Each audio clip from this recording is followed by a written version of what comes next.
guys! Welcome back to my channel. Ayun, nagmamadali tayo guys kasi si Lola maaga pa lang nagtawag na. Tulog pa yung tao. Nagtatanong na siya kung anong oras ang una kong papasukan na Lola. Magpupunta raw kasi siya ng ospital dahil nga yung ang kanyang doktor ay umaga lang ang schedule niya, kaya kailangan kami isasama ko siya. Hindi pwede yung kanyang asawa kasi na nandyan ako sa bahay nila tapos siya ay wala, kaya parehas kaming matitikok. Mawawalan siya ng benefit na matatanggap, at ako rin syempre baka mahuli kami dalawa na may illegal kami ginagawa. Kaya ngayon kailangan kong pumunta ng maaga dahil isasama ko nga siya, kami dalawang magsasama. At depende na rin yan sa mga alaga ninyo guys, kung hindi lakwatsere yung alaga ninyo, yung alaga mo na Lola. Ito kasing alaga ko ay lakwatsera, panay ang lakwatsa sa ospital. Kung saan sa hospital nagpupunta, magpaturok sa mga ulo. Alam niyo yung Korean traditional treatment, yung tinusok-tusok ka, yung tinutusok-tusok ng karayom, yun. O kaya ano may tawag nila sa Ligiro, magpa-dextrose ng pampalakas. May dito kasi sa Korea, meron kasi silang dito yung manul chusa, yung bawang na dextrose. Yan, baka mga Pinay din dito, baka nasubukan na rin nila magpa-dextrose ng mga ganyan. Pag nangihina kasi sila, yan, galit pag mga over-fatigue, nagpapa-dextrose talaga yan sila. Pero ako naman ay hindi ko pa naman nararanasan yan. Siguro dahil hindi pa pwede yung aking yung aking edad, o kaya hindi ako masyadong stress sa aking trabaho, kaya siguro pupuntahan natin ngayon si Lola dahil baka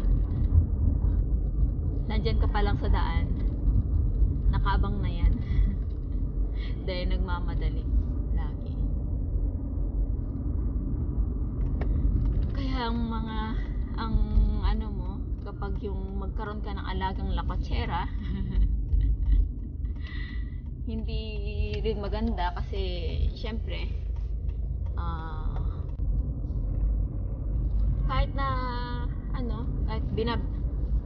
pag binabayaran ka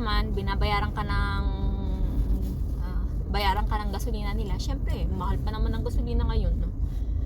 Buti sana kung mura lang ang gasolina. Iba rin yung sahod mo, iba rin yung gasolina ang ibabayad mo, syempre. Kaya walang problema sana sa gasolina. Problema kapag yan na lakwatsera yung alaga ay yung yung kilometers na natakbo ng sasakyan mo.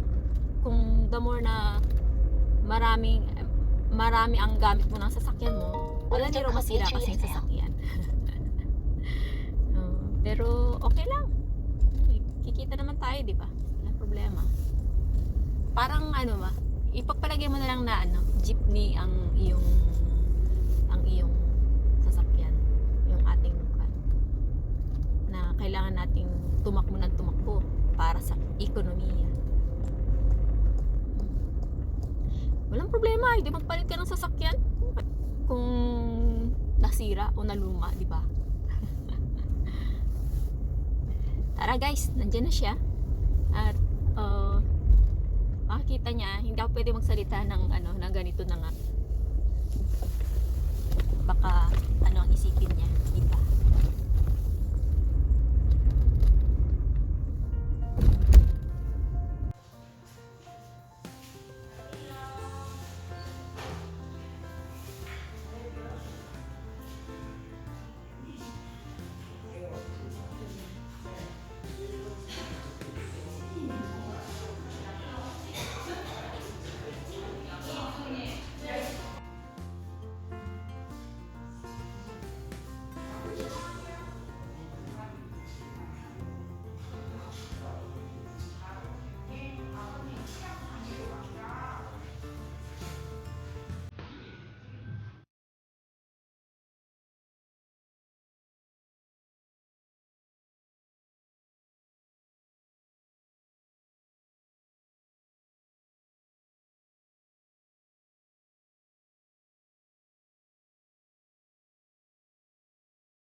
Napag-utusan tayong kumuha ng gamot, bumili ng gamot. Ayan.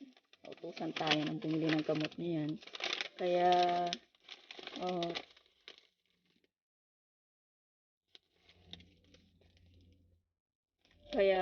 kailangan mo rin kumuha ng resibo. Asan na ba yung mga resibo nito?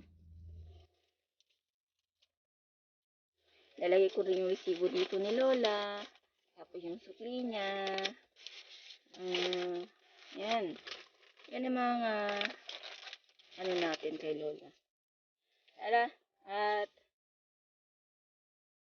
dahil nasa bahay na tayo, ibibigay ko na ito. Idadali na natin ito para kay Lola.